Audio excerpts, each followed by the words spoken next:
जय माता दी। नमस्कार दोस्तों, स्वागत है आप सभी का हमारे YouTube चैनल लक्ष्मी शर्मा की कहानियाँ पर। ओम नमो भगवते वासुदेवाय नमः। प्यारे भक्तगणों, आज आप सभी श्रवण करेंगे माघ माह में सुनी जाने वाली बड़ी ही पुण्य फल देने वाली 5 कथाएं एक साथ। शुरू करते हैं कथा। एक समय की बात है, एक भाई बहन रहते थे। बहन का नियम था कि वह अपने भाई का चेहरा देखे ही खाना खाती थी। हर रोज सुबह उठती थी और जल्दी जल्दी घर का सारा काम काज करके अपने भाई का मुख देखने के लिए उसके घर से निकल जाती। एक दिन रास्ते में एक पीपल पेड़ के नीचे गणेश जी की मूर्ति रखी हुई थी। उसने भगवान के सामने हाथ जोड़कर कहा कि मेरे जैसा अमर सुहाग और मेरे जैसा अमर पिहर सबको दीजिए। यह कहकर वह आगे बढ़ जाया करती थी। हर दिन का उसका यही नियम था। जंगल के झाड़ियों के कांटे उसके पैरों में चुभा करते थे। एक दिन बहन भाई के घर पहुंची और भाई का मुख देखकर बैठ गई तो भाभी ने पूछा, पैरों में क्या हो गया है ननद जी? यह सुनकर उसने भाभी को जवाब दिया कि रास्ते में जंगल की झाड़ियों से गिरे हुए कांटे मेरे पाँव में चुभ जाते हैं। जब वह वापस अपने घर आ गई तब भाभी ने अपने पति से कहा कि रास्ते को साफ करवा दो। हमारी ननद यानी कि आपकी बहन झाड़ियों के रास्ते से आती है तो उसके पाँव में बहुत सारे कांटे चुभ जाते हैं। पत्नी की इतना बात सुनते ही भाई तुरंत उठा और हाथों में कुल्हाड़ी लेकर सारी झाड़ियों को काटकर रास्ता साफ कर दिया। और इसी कारण से गणेश जी का स्थान भी वहां से हट गया। यह देखकर भगवान गुस्सा हो गए और उसके भाई के प्राण को हर लिए। लोग अंतिम संस्कार के लिए जब भाई को ले जा रहे थे तब उसकी भाभी रोती हुई लोगों से कही, थोड़ी देर रुक जाओ, उसकी बहन आने वाली है।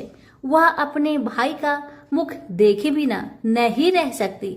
उसका यह हर दिन का नियम है। तब लोगों ने कहा, आज तो देख लेगी पर कल कैसे देखेगी? रोज के दिन की तरह बहन अपने भाई का मुख देखने के लिए जंगल में निकल दी। जब जंगल में उसने देखा कि सारा रास्ता साफ किया हुआ है तब वह आगे बढ़ी तो उसने देखा कि सिद्धि विनायक को भी वहां से हटा दिया गया है। तब उसने जाने से पहले गणेश जी को एक अच्छे स्थान पर रखकर उन्हें स्थान दिया और हाथ जोड़कर बोली, हे गणेश महाराज, मेरे जैसा अमर सुहाग और मेरे जैसा अमर पिहर सबको देना। और फिर इतना कहकर आगे निकल गई। लड़की की बात सुनकर भगवान गणेश सोच में पड़ गए, अगर मैं इसका नहीं सुना तो मुझे कौन मानेगा, हमें कौन पूजेगा? तब सिद्धि विनायक ने उसे पीछे से आवाज दिया कि बेटी, इस खेजड़ी की 7 पत्तियां ले जा और उसे कच्चे दूध में घोलकर भाई के ऊपर छींटा मार देना, वह उठकर बैठ जाएगा। यह सुनकर जब बहन पीछे मुड़ी तो उसने देखा कि वहां तो कोई नहीं है, लेकिन फिर भी उसके दिल से आवाज आई, जो मैंने सुना वैसे ही करती हूँ, देखा जाए क्या होता है। इतना सोचकर वह 7 खेजड़ी की पत्तियां लेकर अपने भाई के घर पहुंची। उसने देखा वहां कई लोग बैठे हुए हैं। भाभी बैठी रो रही है और पास में ही भाई का लाश रखा हुआ है। तब उसे रास्ते में जो आवाज सुनाई दी थी वही बात याद आई और उसने वैसा ही किया जैसे उसने सुना था। उसने खेजड़ी की 7 पत्तियों को बताए हुए नियम के तहत भाई के ऊपर इस्तेमाल किया। तब उसका भाई उठकर बैठ गया। भाई बोला बहन से, मुझे तो बहुत ही गहरी नींद आ गई थी। तब बहन बोली, यह नींद किसी दुश्मन को भी ना आए, और उसने सारी बात अपने भाई को बता दी। हे गणेश महाराज, जैसे आपने उस बहन की सुनी वैसे ही कहानी कहने वाले, हुक्कारे भरने वाले सभी की परिवार की सुनना और सभी के परिवार की रक्षा करना। सभी प्रेम से बोलिए गणेश महाराज की जय हो। भागवत पुराण की कथा, और ये कथा है धुंधकारी की, कि किस प्रकार धुंधकारी अपने पाप के कारण प्रेत बन गया। कथा बहुत सुंदर है, पूरा जरूर सुने और दूसरों को भी शेयर करें। था इस प्रकार है, प्राचीन समय की बात है। दक्षिण भारत की तुंगभद्रा नदी के तट पर एक नगर में आत्मदेव नामक एक व्यक्ति रहता था, जो सभी वेदों में पारंगत था। उसकी पत्नी का नाम धुंधली था। धुंधली बहुत ही सुंदर लेकिन स्वभाव से झगड़ालू थी। घर में सब प्रकार का सुख था, लेकिन वह व्यक्ति अपनी पत्नी से तो दुखी था ही, साथ ही उसके कोई संतान का सुख भी नहीं था। वह चिंता में रहता था कि यदि उम्र ढल गई तो फिर संतान का सुख देखने को नहीं मिलेगा। यह सोचकर उसने बड़े दुखी मन से अपने प्राण त्यागने के लिए वन को चला गया। वन में एक तालाब में वह कूदने ही वाला था कि तभी एक सन्यासी ने उसे देखकर उससे पूछा, कहो वृपवन, तुम्हें ऐसी कौन सी भारी चिंता है जिसके कारण तुम प्राण त्याग रहे हो? आत्मदेव ने कहा, ऋषिवर, मैं संतान के लिए इतना दुखी हो गया हूँ कि मुझे अब अपना जीवन निष्फल लगता है। संतानहीन जीवन को धिक्कार है, और मैंने जिस गाय को पाल रखा है वो भी बाज है। यह तो ठीक है, मैं जो पेड़ लगाता हूँ उस पर भी फल फूल नहीं लगते। मैं घर में जो फल लाता हूँ वह भी बहुत जल्दी सड़ जाता है। इन सब बातों से मैं बहुत दुखी हो चुका हूँ। ऐसा कहकर वह व्यक्ति जोर जोर से रोने लगा। वह संत उसकी बात सुनकर उसके ललाट की रेखाएं को देखता है। रेखाओं को देखकर वह कहता है, वृपवन, कर्म की गति बड़ी प्रबल है, वासना को छोड़ दो। सुनो, मैंने तुम्हारे भाग्य देख लिया है। इस जन्म में तो क्या अगले 7 जन्मों तक तुम्हारे कोई संतान भी किसी प्रकार से नहीं हो सकता। तब ब्राह्मण कहता है, फिर मुझे प्राण त्यागने दीजिए, या आप किसी भी यत्न से मुझे पुत्र प्राप्त का मार्ग बताएं। जब वह संत देखता है कि यह व्यक्ति किसी भी प्रकार से समझाने पर भी प्राण त्यागने को आमदा है, तो वह अपनी झोली में से एक फल निकालकर कहता है कि अच्छा ठीक है, तुम यह फल लो और इसे अपनी पत्नी को खिला देना, उससे उसके एक पुत्र होगा। आत्मदेव वह फल लाकर अपनी पत्नी को दे देता है, लेकिन उसकी पत्नी वह मन ही मन में सोचती है कि यदि मैंने ये फल खा लिया और मेरा गर्भ रह गया तो मुझसे खाया नहीं जाएगा और मैं मर भी सकती हूँ। यह सोचकर वह तय करती है कि मैं ये फल नहीं खाऊंगी। इसलिए वह आत्मदेव से कई तरह के तर्क और कुतर्क करती है। आत्मदेव के कहने पर वह फल तो रख लेती है, लेकिन खाती नहीं है। एक दिन उसकी बहन उसके घर आती है, जिसे वह सारा किस्सा सुनाती है। बहन उससे कहती है कि मेरे पेट में बच्चा है, प्रसव होने पर वह बालक मैं तुम्हें दे दूंगी, तब तक तुम गर्भवती के समान घर में रहो। मैं कह दूंगी मेरा बच्चा मर गया और तू ये फल गाय को खिला देना। आत्मदेव की पत्नी ने अपनी बहन की बात मान ली और वैसा ही किया। उस फल को गाय को खिला दिया। समय व्यतीत होने पर उसकी बहन का बच्चा लाकर धुंधली को दे दिया गया। पुत्र हुआ है, यह सुनकर आत्मदेव को बड़ा आनंद हुआ। धुंधली ने अपने बच्चे का नाम धुंधकारी रखा। इसके 3 माह व्यतीत होने के बाद एक दिन आत्मदेव सुबह गाय को चारा डालने गया। उसने देखा कि गाय के पास एक बच्चा है जो कि मनुष्य आकार में है, लेकिन बस उसके कान ही गाय के समान थे। उसे देखकर वह आश्चर्य में पड़ जाता है, हालांकि उसे बड़ा आनंद भी होता है। वह उस बच्चे को उठाकर घर में ले जाता है। उसका नाम वह गोकर्ण रखता है। अब उसके 2 बालक हो जाते हैं, एक धुंधकारी और दूसरा गोकर्ण। गोकर्ण बड़ा होकर विद्वान, पंडित और ज्ञानी निकला, जबकि धुंधकारी दुर्नसेरी और क्रोधी, चोर, व्यभिचारी, अस्त्र शस्त्र धारण करने वाला, माता पिता को सताने वाला निकला। वह माता पिता की सारी संपत्ति नष्ट कर देता था। एक दिन वह पिता को मार मार कर घर से बाहर निकाल दिया। पिता रोने लगा और कहता है कि मेरी पत्नी का बाझ रहना ही अच्छा था। तभी वहाँ गोकर्ण आ जाता है। वह पिताजी को वैराग्य का उपदेश देता है और कहता है, आप सभी को छोड़कर प्रभु के शरण में वन में चले जाएं और भगवत भजन करें। भगवत भजन ही सबसे बड़ा धर्म है। गौ से उत्पन्न पुत्र गोकर्ण की बात मानकर आत्मदेव वन में चले जाते हैं। बाद में उसकी पत्नी धुंधली को धुंधकारी सताने लगता है तो वह कुएं में कूदकर आत्महत्या कर लेती है। अब धुंधकारी 5 वेश्याओं के साथ रहने लगा। वेश्याएं उसे अपने तरीके से संचालित करती थी। धुंधकारी उन वेश्याओं के लिए ही धन जुटाने में लगता है। वह उनके लिए डाका डालता और चोरी करता है। बाद में वे वेश्याएं सोचने लगती है कि यदि एक दिन यह पकड़ा गया तो राजा इसके साथ हमें भी दंड देगा। यह सोचकर वह वेश्याएं सोते हुए धुंधकारी को रस्सियों से उसका गला दबाने का प्रयास करती है। जब वह गला दबाने में भी नहीं मरता है तो वे सभी मिलकर उसे दहकते अंगारों में डाल देती है। वह तड़प तड़प कर मर जाता है। बाद में उसे गड्ढा खोदकर गाड़ दिया जाता है। मरने के बाद धुंधकारी भयंकर दुख देने, झेलने और अपने कुकर्मों के कारण एक प्रेत बन जाता है। प्रेत बनने के बाद भूख और प्यास से वह व्याकुल हो जाता है। रह रहकर चिल्लाता भी रहता है क्योंकि उसे अंगारों से जलाया गया था। इसलिए उसकी अनुभूति उसे अभी भी सताती रहती है। उसे लगता है कि अभी भी मेरा शरीर जल रहा है। एक दिन उसका भाई गोकर्ण उसके गांव में कथा करते हुए आते हैं। गोकर्ण सबसे नजर बचाते हुए अपने पुस्तकनी मकान में सोने को चले जाते हैं। अपने ही घर में अपने भाई को सोया हुआ देखकर धुंधकारी खुश हो जाता है और आवाज लगाता है। गोकर्ण यह आवाज सुनकर पूछता है कि तुम कौन हो? धुंधकारी कहता है, मैं तुम्हारा भाई हूँ।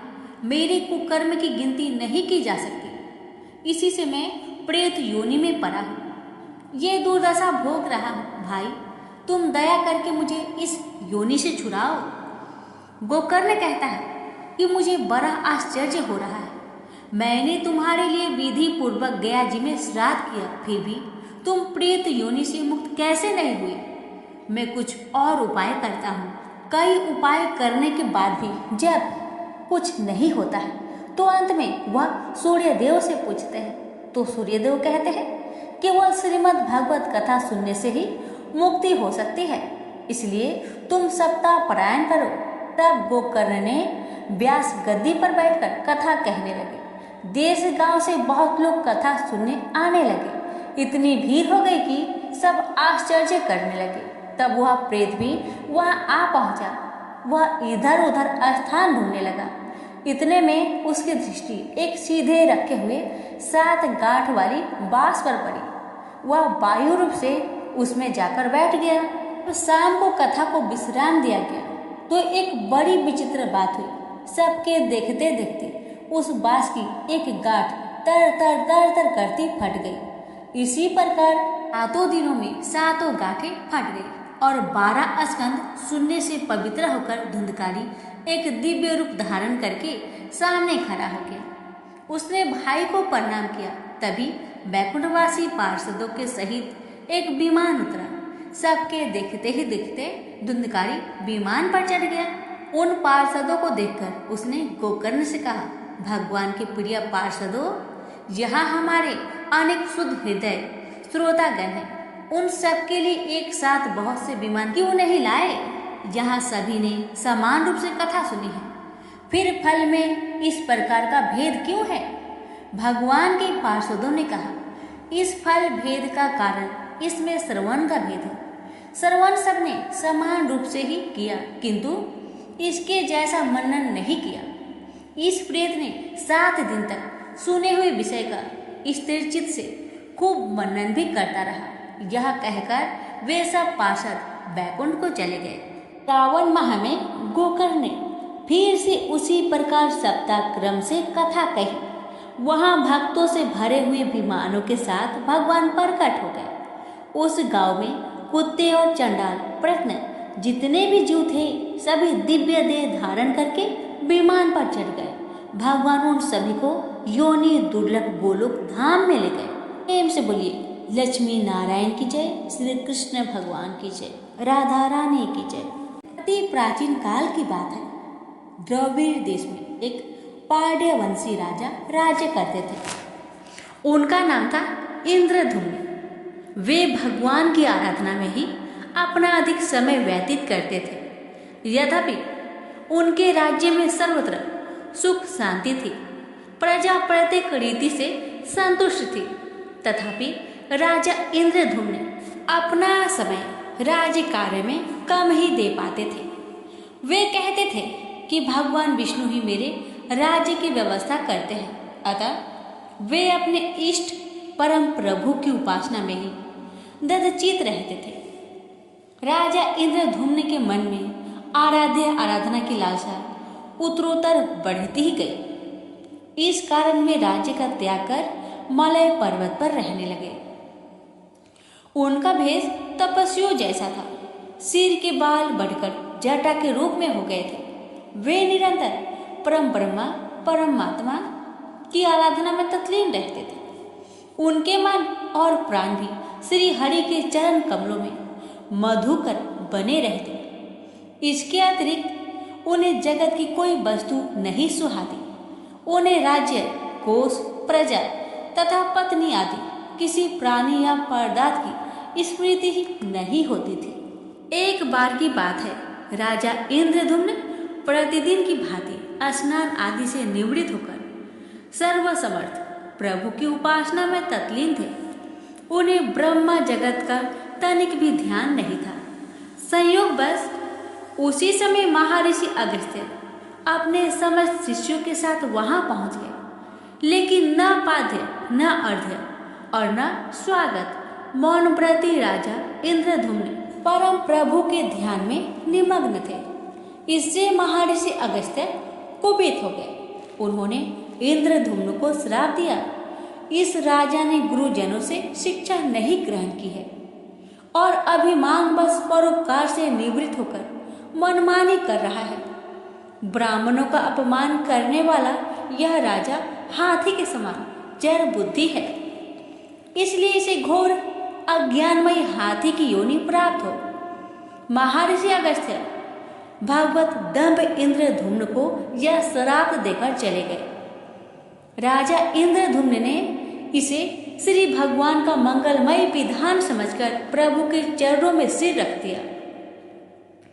क्षीरवीद में 10 सहस्त्र योजन लंबा, चौड़ा और ऊंचा त्रिकूट नामक एक पर्वत था।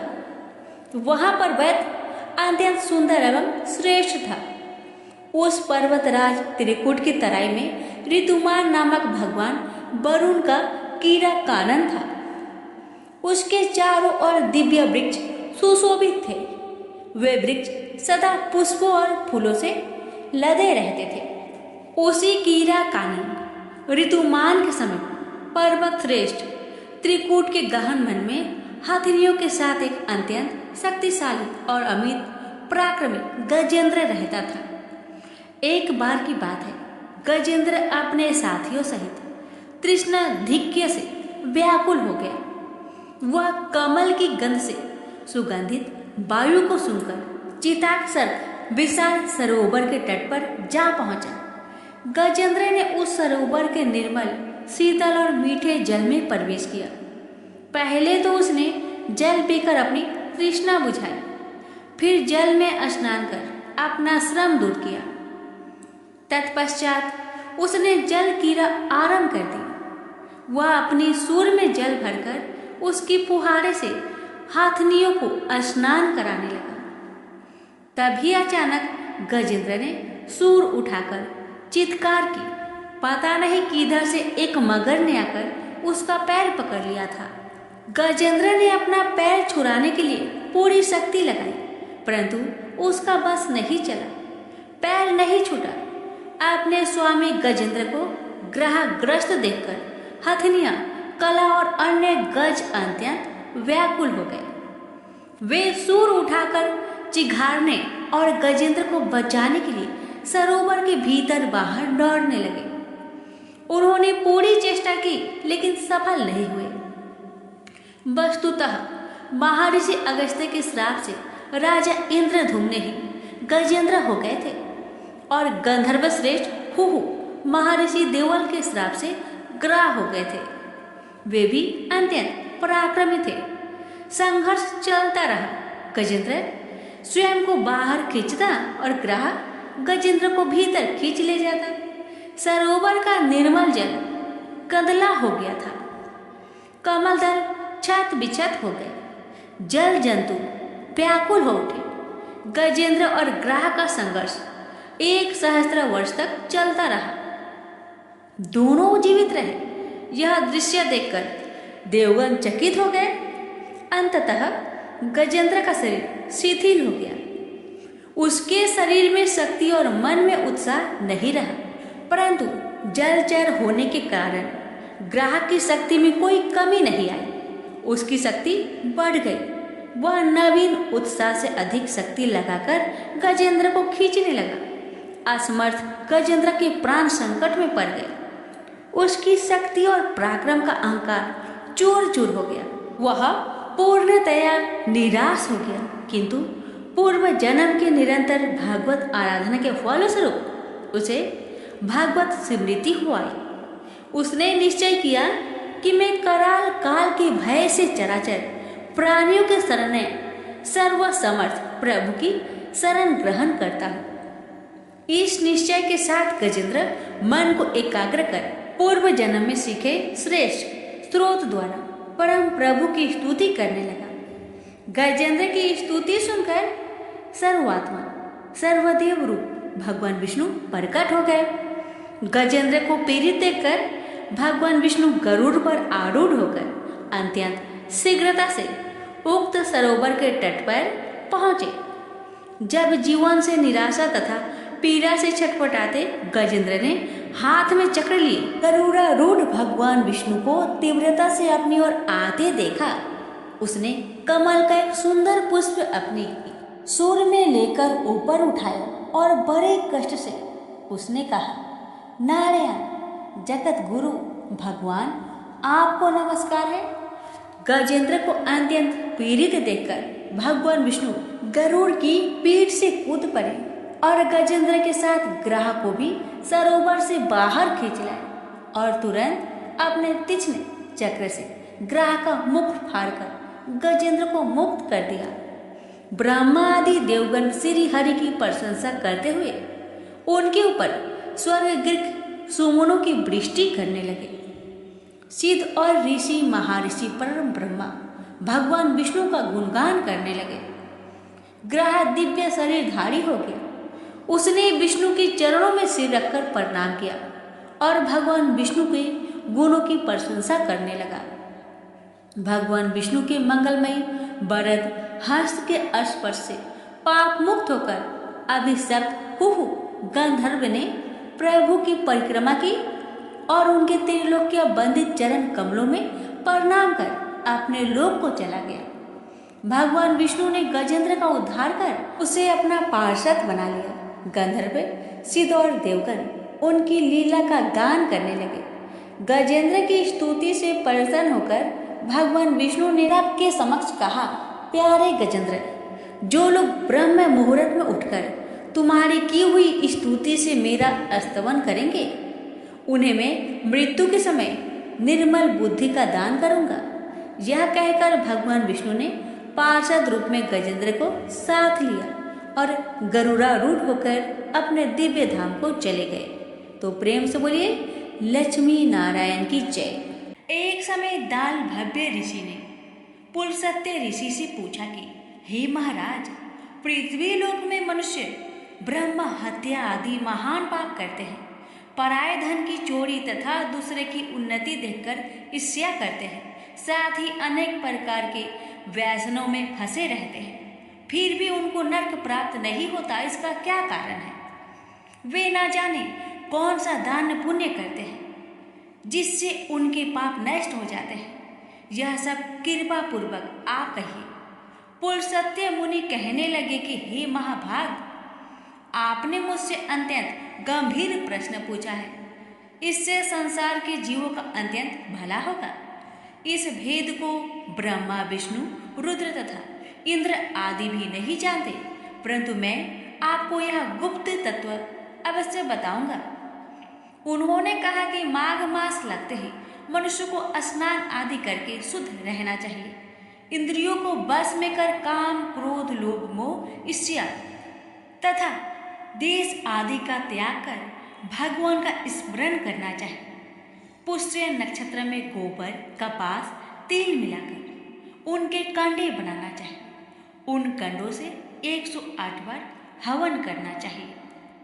उस दिन मूल नक्षत्र हो और एकादशी तिथि हो तो अच्छे पुण्य देने वाले नियमों को ग्रहण करें। स्नान आदि नित्य क्रिया से निवृत्त होकर सब देवताओं के देव श्री भगवान का पूजन करें और एकादशी व्रत धारण करें। रात्रि को जागरण करना चाहिए। उसके दूसरे दिन धूप, दीप, नैवेद्य आदि से भगवान का पूजन करके खिचड़ी का भोग लगाए। तत्पश्चात पेठा, नारियल, सीताफल या सुपारी का अर्घ देकर स्तुति करनी चाहिए। हे भगवान, आप दीनों को शरण देने वाले हैं। इस संसार सागर में फंसे हुओं का उद्धार करने वाले हैं। हे पुंडरीकाक्ष, हे विश्व भावन, हे सुब्रह्मण्य, हे पूर्वज, हे जगतपति, आप लक्ष्मी जी सहित इस तुच्छ अर्घ्य को ग्रहण करें। इसके पश्चात जल से भरा कुंड घड़ा ब्राह्मण को दान करें तथा ब्राह्मण को श्यामा गौ और तिल पात्र देनी भी उत्तम है। तिल स्नान और भोजन दोनों ही श्रेष्ठ है। इस प्रकार जो मनुष्य जितने तिलों का दान करता है उतने ही 1000 वर्ष स्वर्ग में वास करता है। पहला तिल स्नान, दूसरा तिल का उपटन, तीसरा तिल का हवन, चौथा तिल का तर्पण, पांचवा तिल का भोजन और छठा तिलों का दान। ये तिल की 6 प्रकार हैं। इनके प्रयोग के कारण यह सटटीला एकादशी कहलाती है।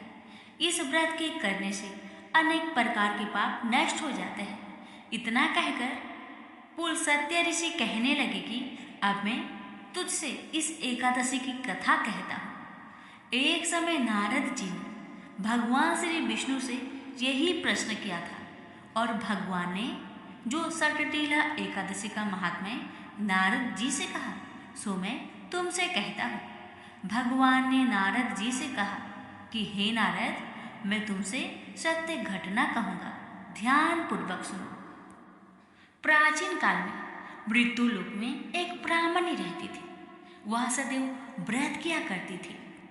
एक समय वह 1 मास तक व्रत करती रही। इससे उसका शरीर अत्यंत दुर्बल हो गया। यद्यपि वह अत्यंत बुद्धिमान थी, तथापि उसने कभी देवताओं या ब्राह्मणों के निमित्त अन्य धन का दान नहीं किया था। इससे मैंने सोचा कि ब्राह्मणी ने व्रत आदि से अपना शरीर शुद्ध कर लिया है। अब इसे विष्णु लोक तो मिल ही जाएगा, परंतु इसने कभी अन्न का दान नहीं किया। इससे इसकी तृप्ति होना कठिन है। भगवान ने आगे कहा, ऐसा सोचकर मैं भिखारी के भेष में मृत्यु लोक में उस ब्राह्मणी के पास गया और उससे भिक्षा मांगी। वह ब्राह्मणी बोली, महाराज किस लिए आए हो? मैंने कहा, मुझे भिक्षा चाहिए। इस पर उसने एक मिट्टी का ढेला मेरे भिक्षा पात्र में डाल दिया। मैं उसे लेकर स्वर्ग में लौट आया। कुछ समय बाद ब्राह्मणी भी शरीर त्याग कर स्वर्ग में आ गई। उस ब्राह्मणी को मिट्टी का दान करने से स्वर्ग में सुंदर महल मिला, परंतु उसने अपने घर को अन्न आदि सब सामग्रियों से शून्य पाया। वह घबराकर मेरे पास आई और कहने लगी कि भगवान, मैंने अनेक व्रत आदि से आपकी पूजा की, परंतु फिर भी मेरा घर अन्न आदि सब वस्तुओं से शून्य है। इसका क्या कारण है? इस पर मैंने कहा, पहले तुम अपने घर जाओ, देव स्त्री आएगी तुम्हें देखने के लिए। पहले उसने सट्टीला एकादशी का पुण्य और विधि सुन लो, तब द्वार खोलना। मेरे ऐसे वचन सुनकर वह अपने घर गई। जब देव स्त्री आई और द्वार खोलने को कहा तो ब्राह्मणी बोली, आप मुझे देखने आई हैं तो सट्टीला एकादशी का महात्म्य मुझसे कहो। उनमें से एक देव स्त्री कहने लगी कि मैं कहती हूँ। जब ब्राह्मणी ने सटटीला एकादशी का महात्म्य सुना तब द्वार खोल दिया। देवांगनाओं ने उसको देखा कि न तो वह गंधर्वी है और न आसुरी है, वरन पहले जैसी मनुष्य है। उस ब्राह्मणी ने उनके कथानुसार सटटीला एकादशी का व्रत किया।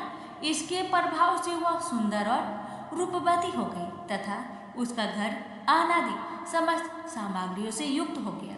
अतः मनुष्य को मूर्खता त्याग कर सटटीला एकादशी का व्रत और लोभ न करके तिल आदि का दान करना चाहिए। इससे दुर्भाग्य, दरिद्रता तथा अनेक प्रकार के कष्ट दूर होकर मोक्ष की प्राप्ति होती। एक ब्राह्मण था, वह प्रतिदिन मंदिर में जाता था। वह प्रतिदिन तुलसी माता की पूजा करता था।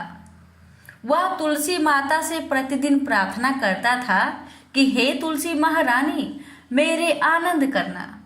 तुलसी माता ने सोचा कि यह ब्राह्मण तो बहुत सीधा है और गरीब है और प्रतिदिन मेरी पूजा करता है, मुझे इसके लिए कुछ न कुछ जरूर करना चाहिए।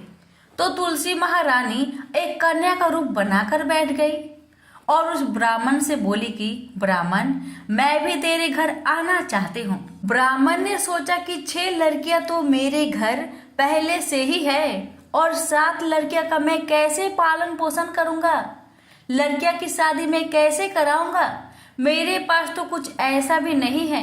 यह व्यभिचार करके बहुत परेशान रहने लगा। उसको तो खाना भी नहीं भा रहा था। उसकी औरत ने कहा, क्या बात है, आजकल तुम बहुत दुखी रहने लगे हो। तो इस पर ब्राह्मण बोला कि मैं मंदिर जाता हूँ, वहां पर एक छोटी सी सुंदर सी कन्या बैठी है और वह मुझसे कहती है कि मैं आपके घर आऊंगी।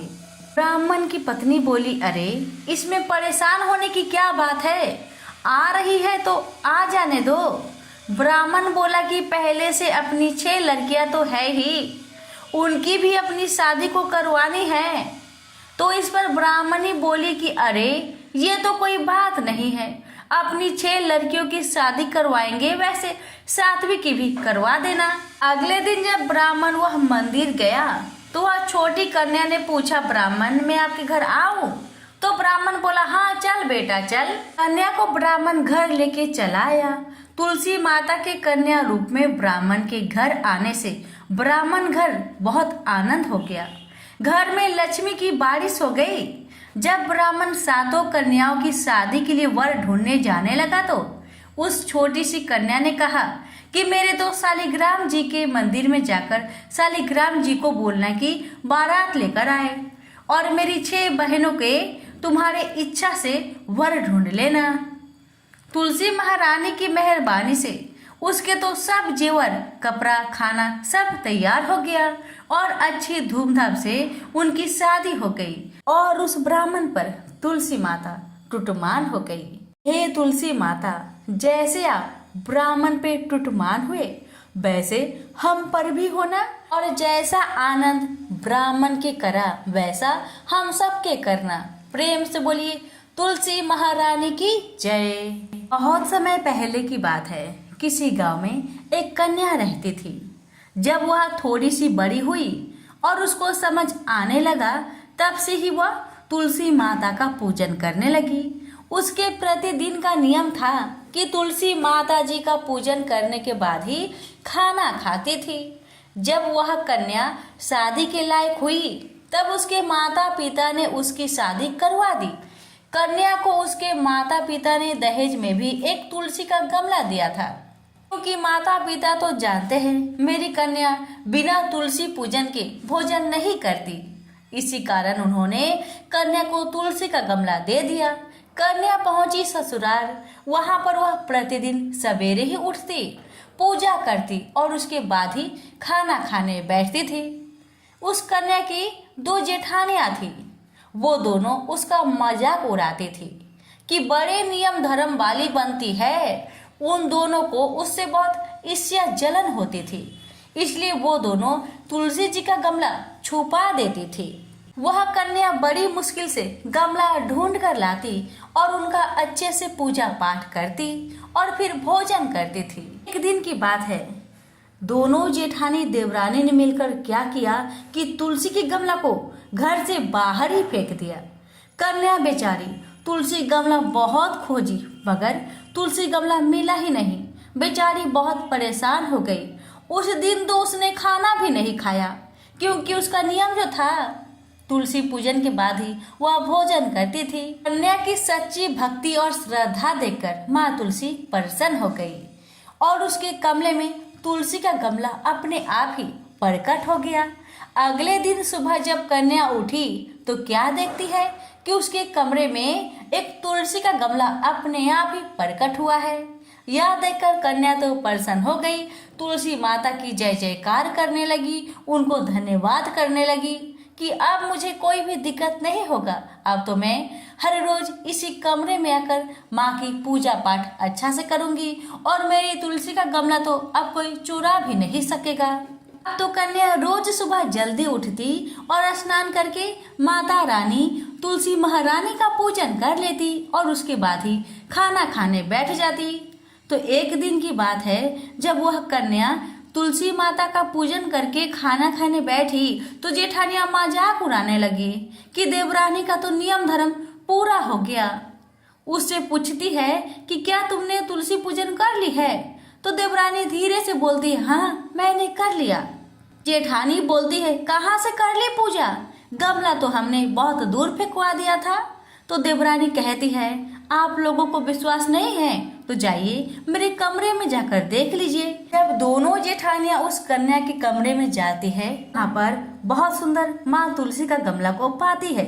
ये देखकर दोनों देवरानी जेठानी को अपनी गलती का एहसास हुआ।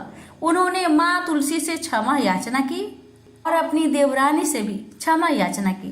कहने लगी, देवरानी तुम्हारी भक्ति सच्ची है, हमें माफ कर दो। हमने तुम्हें बहुत तकलीफ दिया, बहुत परेशान किया, हमें माफ कर दो। आज से हम दोनों भी तुम्हारे साथ माँ तुलसी का नियम पूर्वक पूजन करेंगे। तुलसी माता की कृपा से उस कन्या के ससुराल में अन्न धन के भंडार भर गए। प्रेम से बोलिए तुलसी माता की जय। हे तुलसी माता, जैसी कृपा आपने देवरानी पर करी वैसी हम सब पर करना। कहानी कहते सुनते हुकार भरते सब पर करना। प्रेम से बोलिए तुलसी महारानी की जय हो।